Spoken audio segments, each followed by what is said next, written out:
this, I want you guys to think about what you're doing already for how you're treating your patients and say, how can I integrate this technology with what I'm doing? Coming in here and getting just the hands-on experience and hearing it straight from Dr. Allen, and then just getting some hands-on work, hands-on experience with feeling the equipment and how it's supposed to work. I think I've come quite a ways with my knowledge with StemWave.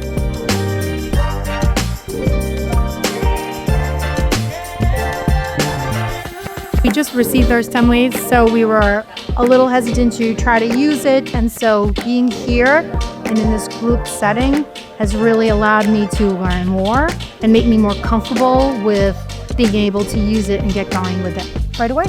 Much of my caseload at my facility is people that have failed PT in other areas.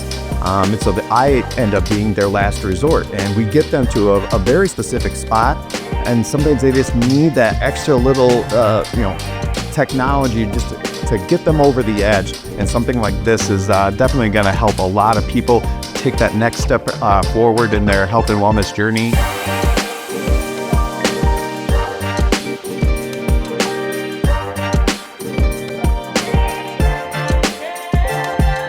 This is a regenerative technology. We are stimulating the body's own healing response. We are creating new blood supply to that area.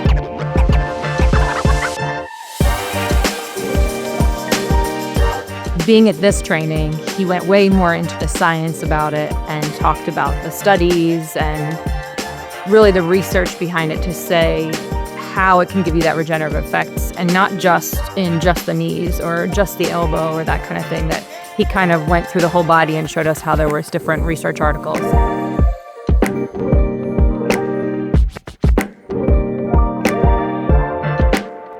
Moving the joints around and getting better depth of penetration in different areas is going to be necessary, which we'll talk about.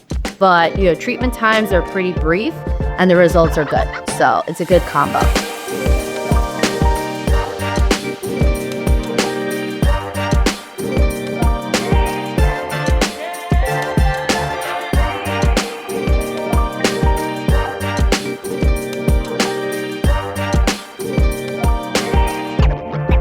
When I'm teaching for StemWave, what I'm trying to do is give everyone the information they need, teach them the protocols to start with, and then set them loose so that they know what to do. They need to know what conditions can be treated, they need guidelines for it, but most importantly, I want them to develop confidence and competence in what they're doing so they have great familiarity with it and they love what they're doing.